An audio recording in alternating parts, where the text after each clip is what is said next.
Le Togo, maintenant, nous en parlons, l'élection des maires, l'opposition qui sauve son honneur dans quelques communes. Dans les golfs, l'opposition en a eu quelques-uns. Le plus emblématique, c'est le cas du golfe 4 où l'ancien chef de file de l'opposition. Dans le golfe 2 également, dans le golfe 6, si je ne m'abuse. Et au niveau de Vaud, l'opposition a pris également toutes les communes là-bas, dans le Bas-Mono et tout. Dominique Eliziou, le plus important qu'on va retenir de l'élection de CMS, c'est vrai qu'il reste les plateaux et quelques autres coins, mais ce n'est pas tant que UNI prenne tout, mais c'est que l'opposition en prenne quelques-unes. Non, il le fallait parce que ce ne serait pas normal aussi qu'à l'issue de ce scrutin, que UNI prenne toutes les mairies. Je crois que nous sommes le pays, nous sommes de plein pied dans un état de droit, sauf si mon ami Edo ne reconnaît jamais, il dit que nous sommes dans une dictature. Aujourd'hui, lui-même, il est maire, il est élu, il est le premier adjoint, et je crois qu'il doit comprendre que le Togo fait un grand pas de géant vers un état de droit véritable. Maintenant, parlons de Jean-Pierre Fabre qui a été sauvé in extremis parce que lorsque vous... Oui, parce que, en fait, l'AEC n'avait que 8 voix. Oui. Que? Oui. C'était le premier. Non, mais attends. Le Golfe 4, c'est le fief. On parle de Kodjovia-Kopé, Nikonakboué, Asigame, tout ça. C'est le fief de... Normalement, vous n'avez pas vu unir dans certaines localités où il a pratiquement pris les 100% ou 90% ou... Mais c'est ça, on parle d'une base électorale. Non. Mais ici, on a découvert que c'est difficilement... Et il a fallu vraiment la bienveillance de la C14, qu'ils ont méprisé, bien sûr, à la veille de ce scrutin où il les a traités de tous les noms, que l'ANC, c'est l'ANC, on ne l'a pas forcé à être membre de la C14. Et aujourd'hui, il a fallu le soutien de la C14 pour pouvoir se voir bombarder maire du Golfe 4. Mais ce qu'il faut retenir également, c'est la déclaration aujourd'hui d'Isabelle Amegabi sur Radio Victoire, où elle accusait la C14 d'avoir soutenu le candidat de unir dans le Golfe 5. Mais ce qui est curieux, partout, l'ANC a pu gagner. Enfin, je parle de Golfe 4, Golfe 2, Golfe 1, Golfe 6. Il n'y a pas l'ANC dans le Golfe. Golfe 6. Golfe 5, Golfe 1, Golfe 4. Justement, c'est avec l'appui des membres de la C14. Alors, vraiment, j'ai été un peu sidéré. Moi, je croyais qu'entre-temps, face à cette situation, ils se sont, en fait, d'une manière ou d'une autre, entendus pour faire barrage, peut-être, à unir dans certains mairies. Mais, curieusement, elle a dégainé des flèches sans ménagement contre la C14. On s'interroge. On vient de dire que dans le Golfe 3, où Kamal Adjaya a été élu, il a eu 100%, alors qu'il y avait l'ANC là-bas. Pastorito. Même à Zanguera. Non, je crois quand même que on est arrivé quand même au bout de ce scrutin avec la nomination, avec l'élection, avec l'élection des maires. Tu as été nommé alors? De leurs adjoints. Je dis de l'élection. Ah d'accord. Il fallait voir ce qui s'est passé. Ce qui s'est passé à la mairie de Lukafou. Ça n'a pas été facile. Vous savez, Golfe 2, quand vous prenez Golfe 2, c'est stratégique. Prenez un peu Golfe 2, tout ça là. Donc bientôt tu seras riche puisque c'est stratégique et stratégique. Et le pouvoir n'a pas voulu perdre quand même Golfe 2 selon tout ce que nous avons vécu. Et vous avez gagné. La pression qui était forte. La pression qui était forte. Ce qui fait que même quand tu rentres dans l'isoloir, tu pourras, avec la pression là, tu peux même oublier pour qui tu vas voter. Et c'est ça l'unir. C'est ça l'unir. Mais je crois quand même que contrairement à ce que les gens pensaient que l'opposition, j'ai entendu un homme politique ici vociférer comme quoi l'opposition n'aura pas de maire, n'aura pas de maire. Aujourd'hui, ça se décide. Aura peu de maires. Bon, moi j'ai n'aura pas de maire aujourd'hui. Il parlait même de 2 ou 3. Aujourd'hui, dans Golfe on en a, dans Vaud on en a, dans Bas-Mono on en a, et ce qui se dessine, la tendance ailleurs vous n'en avez pas également. Qui se dessine. Là où vous en avez, vous le dites. Vous qui? Mais tu as dit avant nous en avons. Maintenant là où vous n'en avez pas, fait également le dire. L'opposition en a. Okay. L'opposition en a. Et c'est ce qu'on peut conclure, ce qu'on peut déduire, c'est qu'il y a la cohabitation. Parce qu'aujourd'hui, quand vous prenez une mairie, on a quand même presque 2 ou 3 partis politiques. Mais ce qui va nous comment on appelle, à travailler ensemble. Et cela, c'est de bonne guerre. parce que pendant longtemps, quand même, il y a eu réticence à être ensemble. Mais ça ne veut pas dire quand même que nous sommes au parti unique. Hein. Les conseils gardent leur tendance, et c'est le débat est houleux, sera très houleux au niveau du conseil, mais pour le développement de l'opposition. Donc c'est une bonne chose. On regarde quand même l'opposition, elle s'en sort pas mal, hein, surtout c'est dans de grands pôles économiques. Hein. Il y a des leçons à tirer de ces élections communales. Et la grande leçon qu'il faut tirer, c'est que, au-delà des divergences politiques, on peut travailler ensemble pour construire ce pays. Et que la politique politicienne a assez fait son temps. Il n'y a pas encore longtemps, on nous vendait des illusions dans ce pays que celui qui approche, par exemple, ou bien discute dans la rue, ou bien celui qu'on voit avec un membre d'UNIR est systématiquement hué, est systématiquement catégorisé. Stigmatisé. Est catégorisé comme étant un traître. Hein. Aujourd'hui, on voit que même Pasteur Odo travaille avec UNIR. Ah oui. Aujourd'hui, on voit que... Le troisième agent ou le quatrième agent? Le troisième agent de UNIR. Aujourd'hui, on voit quand même que les voix de UNIR ont permis l'élection des membres de l'opposition comme maire. Aujourd'hui, on a vu que les voix de la C14 et de l'ANC ont permis à UNIR de gagner des mairies. Donc c'est ça qui est la leçon la plus fondamentale à tirer de ces élections communales. Même si au départ, en ce qui concerne les listes électorales, les gens n'ont pas été suffisamment inscrits sur ces listes-là. Ce qui se dégage, c'est que le Togolais a ce génie de transcender les divergences pour travailler ensemble dans l'intérêt des Togolais. Et c'est ça qui est fondamental. Donc je crois qu'il est temps aujourd'hui qu'il faut dépassionner le débat. Le débat a été trop passionné, a été trop passionnel aussi, où les gens ont tendance à tout ramener à la politique en laissant tomber le développement, en laissant tomber le panier de la ménagère. Ça fait trop mal. L'autre conséquence que je tire aussi de ces élections, c'est que on a tendance aussi à faire croire souvent, et que moi je dis en tant qu'observateur, en étant partisan ni d'aucune obédience politique, la conséquence c'est que on a tendance à dire que Lomé est le fief de l'opposition. Or, sur les 13 communes de Lomé, UNIR en a gagné 7.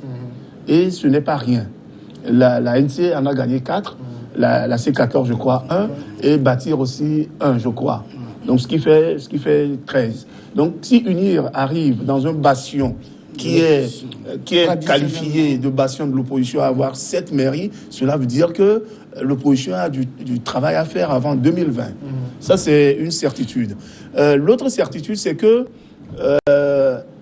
le fait de ne pas inscrire des gens sur les listes électorales fait le jeu de UNIR à l'intérieur du pays. UNIR s'est taillé la part du lion. Et même dans la capitale, c'est taillé la part du lion parce qu'il y a des grandes zones, des grandes agglomérations comme Dapaon, Mango, où les résultats que j'ai pu voir sont tous attribués à UNIR, où on voit le maire, il est UNIR, l'adjoint, le premier adjoint, le deuxième adjoint sont UNIR. Donc, il y a ça aussi. Et il va falloir, dans cet esprit d'apaisement qu'on remarque aujourd'hui, il va falloir que le pouvoir, les autorités puissent ouvrir une nouvelle phase de recensement, non pas de recensement, mais de révision des listes électorales pour que ceux qui ne se sont pas inscrits, parce qu'il y avait eu 300 000 qui se sont inscrits lors des dernières révisions. Ce qui est peu. Ce qui est peu.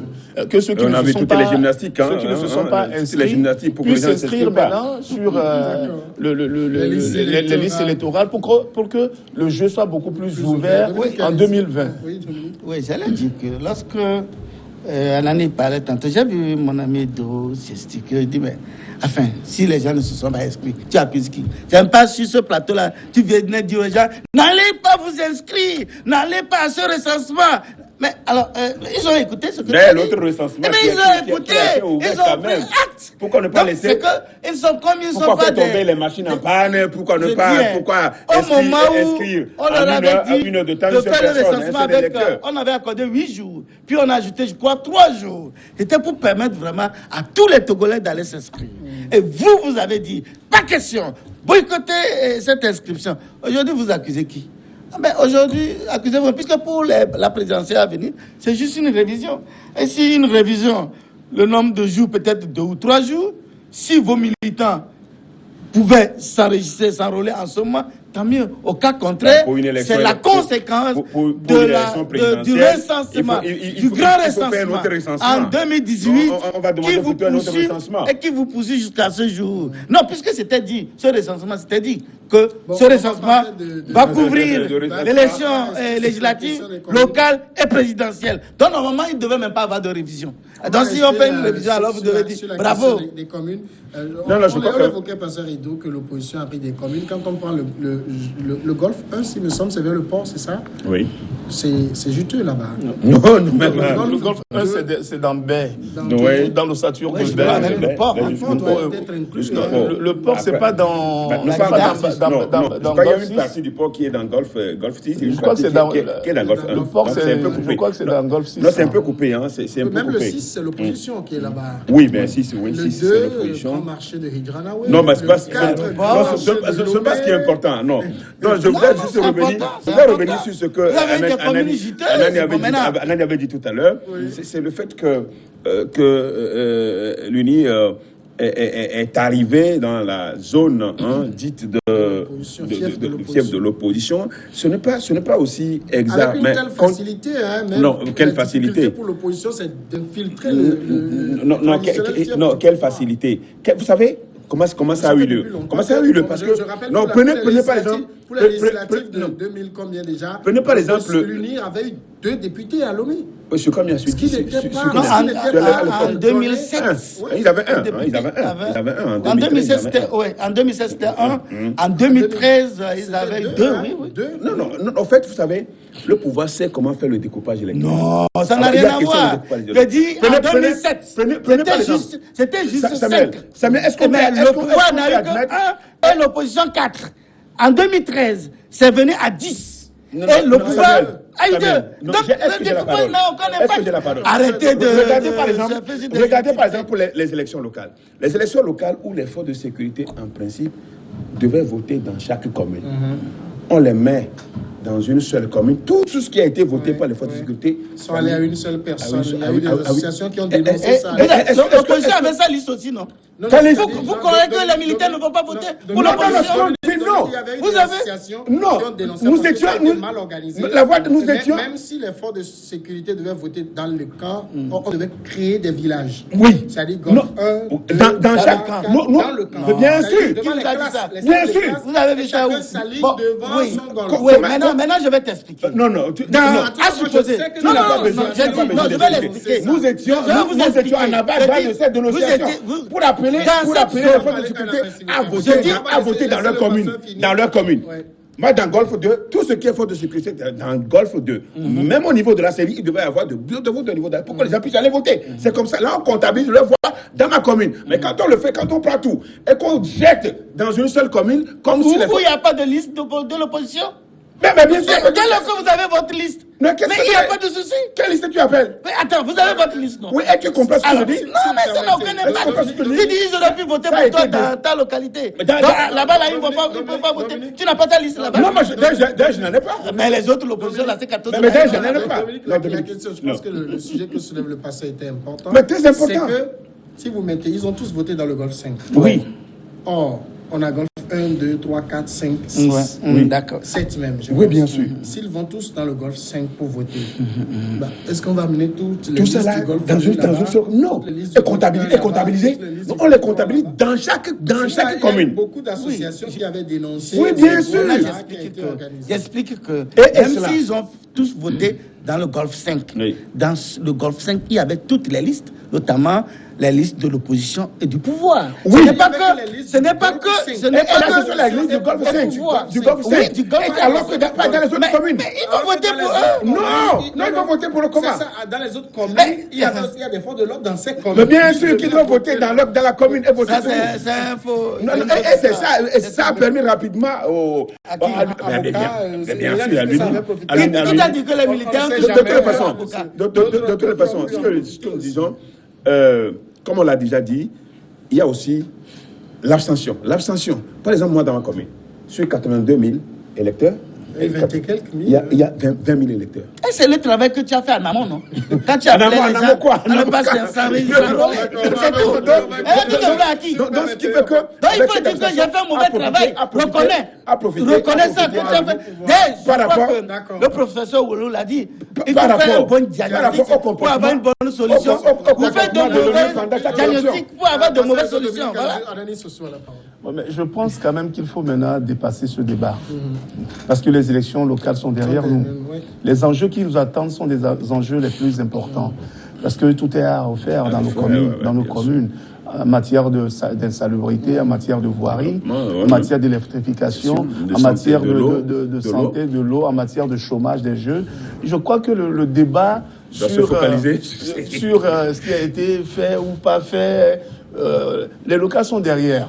Ça, c'est une réalité. Et moi, ce que j'ai remarqué, si je veux départager les deux, je ne sais pas, c'est que ces élections quand même locales ont été transparentes. Le seul hic, c'est que les gens... Le seul hic, c'est eux qui créent toujours au vote massif.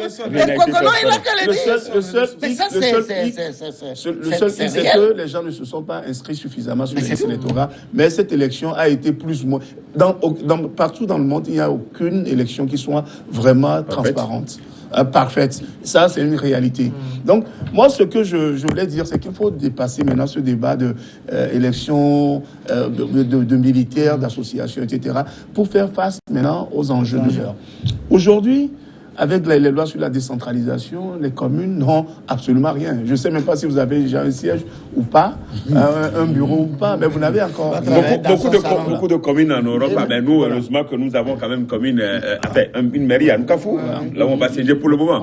Même si ce n'est pas ça, on va siéger là-bas en attendant. Sur le territoire national, il n'y a pas de bâtiment qui pourra abriter déjà les mairies. C'est pas l'Allemagne a financé la construction. Mais on ne va rien venir. Non, dans certains chantiers, on commence. Ce qui est plus important aujourd'hui, c'est que les nouveaux maires, les communes puissent disposer des ressources sur leur territoire communal, en matière de taxes, en matière d'impôts, en matière de... Vous voulez dire que Jean-Pierre Favre va augmenter les taxes au grand marché? Non, je ne parle pas d'augmentation. Non, je ne parle pas. Mais il faut augmenter pour disposer, par exemple, au niveau de l'EPAM, par exemple, que les ressources qui sont sur le territoire... Donc l'opposition viendra augmenter les taxes pour avoir l'argent. Je ne parle pas de l'augmentation. Je ne parle pas de ce qui existe déjà. Que ce qui existe déjà revienne aux communes afin que les communes puissent se gérer. Pour que les communes puissent d'abord... S'il va augmenter un franc, les taxes... Tu peux me laisser parler. Quand vous parlez, moi je vous laisse parler. C'est pourquoi le marché a été brûlé. C'est pourquoi le marché a été incendié. C'est toi qui as brûlé. C'est pourquoi le marché a été incendié. Vous avez brûlé. C'est pourquoi vous, l'opposition a brûlé les deux marchés. Tu as les preuves que l'opposition a brûlé. Ils ont été convoqués à la justice. C'est moi qui les ai convoqués. Jusque-là, les rapports ne sont pas mis. Les rapports des experts français, c'est où? Ce qui est essentiel aujourd'hui, c'est que les communes ont besoin d'administration. Parce qu'il faut recruter. Il faut former. Oui. Il faut de l'argent pour tout ça. Oui. Donc je crois qu'aujourd'hui, en tant qu'agent au maire, tu dois dépasser ce débat de marché brûlé, etc. Mais c'est ça. Non, je suis en train de ramener la raison. Pour penser à l'avenir de tes administrés. C'est ça. C'est sur ce point-là que vous serez dans les 6 ans qui viennent. Samuel, je voudrais juste ajouter quelque chose que nous devons vraiment saluer cette élection qui s'est déroulée sans heurts, parce que ailleurs ça n'a pas été facile. En Guinée d'abord. En Guinée, il y a eu des morts, des maisons brûlées, des villages incendiés à cause des élections locales. En Côte d'Ivoire également, il y a eu des mêmes choses où il y a des affrontements. Actuellement, il y a certaines mairies qui ne sont même pas, qui ne siègent pas, où le gouvernement a dû nommer encore des délégations spéciales. Donc, c'est dire que le Togo a fait pas de géant. 32 ans après, nous avons vraiment montré à l'esprit pacifique, c'est l'armée qui brutalise. Donc, c'est ça la conclusion. Elle était où? Elle n'a plus brutalisé. Non, le Togo a l'esprit pacifique, mais c'est l'armée qui brutalise. Quand le PNP a tué 2 militaires, quand le PNP a tué 2 militaires, quand les militaires de le PNP ont tué 2 militaires, c'est l'armée qui les a brutalisés. Et quand l'armée, il faut arrêter vos histoires. Quand tu as tué 2 militaires, ah bon? Non, malgré qu'ils sont armés, ils ont réussi à les décapiter. Il faut voir la violence de leur cynisme, de leur méchanceté. Les enfants qui ont été mitraillés. Hier, sur ce Tu as vu qui mitraille? Il y a eu une question qu'on avait posée par Pasteur Edo, et je vais la ramener aujourd'hui parce qu'elle était importante. C'est de savoir, c'est vrai qu'on nous dit qu'il y a des maires unis, des maires de l'opposition et tout, mais quel profil prend la tête de ces mairies? C'est-à-dire, quelle politique on veut mettre en place? Ailleurs, je sais qu'on me dit c'est un maire écologiste. Je sais qu'il va y avoir une politique d'écologie qui va être mise en place. Mais là, on nous dit Jean-Pierre Fabre est devenu maire, Docteur Amagolo est devenu maire. Quelle politique? Écoutez, pour le moment, tout ce que nous pouvons avoir en vue, comme il s'agit des maires, des communes, des maires à la tête des communes, donc c'est pour envisager le développement, surtout dans tous les domaines de la commune. Mais maintenant, le profil, c'est très important, le profil. Mais je crois quand même que c'est des profils, il faut avoir le courage de le dire, c'est des profils vraiment politiques. Ouais. Ça, il faut avoir le courage de dire. Parce que tous ceux qui ont été nommés à la tête, tous ceux qui ont été élus à la tête de ces mairies, la plupart sont des politiques. Et il y a quand même des tendances plus politiques. Et c'est ça, quelque part, qui peut compliquer la situation. Mais ils seront aidés par des gens quand même qui ont plus de trucs sur le développement. Mais l'enjeu politique y est. Maintenant, ensemble, dans cet esprit de convivialité, en tant que venant de divers horizons politiques que nous pouvons développer, et permettre aux populations, ceux qui nous ont fait confiance. Après, faire confiance à n'importe quel parti, que ce soit de l'opposition, du pouvoir ou les indépendants, tous ces gens-là, c'est le peuple togolais, dans cette commune-là, qui a besoin d'être... Je suis un peu déçu, excuse-moi ça, je suis un peu déçu par la réponse de Pasteur et d'O. Parce qu'il parle de développement, vous parlez de peut-être une politique écologiste ou par ici libérale, sociale. Ouais. Je suis déçu. Pourquoi je suis déçu? Parce que quand on est un élu et qu'on a cette configuration de diverses obédiences politiques qui sont là, on négocie un partenariat de gouvernance sur les 6 années à venir. En matière d'éducation, qu'est-ce qu'on va faire? En matière de santé, qu'est-ce qu'on va faire? En matière de police, je ne sais pas si les maires communaux auront la gestion des polices. En matière de voirie, en matière d'insalubrité, en matière de chômage. C'est des trucs qui se négocient dans un accord de partenariat de gouvernance sur les 6 ans à venir. Quand on va être là pour aller dans un cafouillage au conseil communal, ça ne se passe pas comme ça. On a une majorité aujourd'hui. Par exemple, chez toi, il y a une majorité. Oui. Et la majorité, c'est l'ANC. Non, c'est la coalition C14. C'est l'opposition.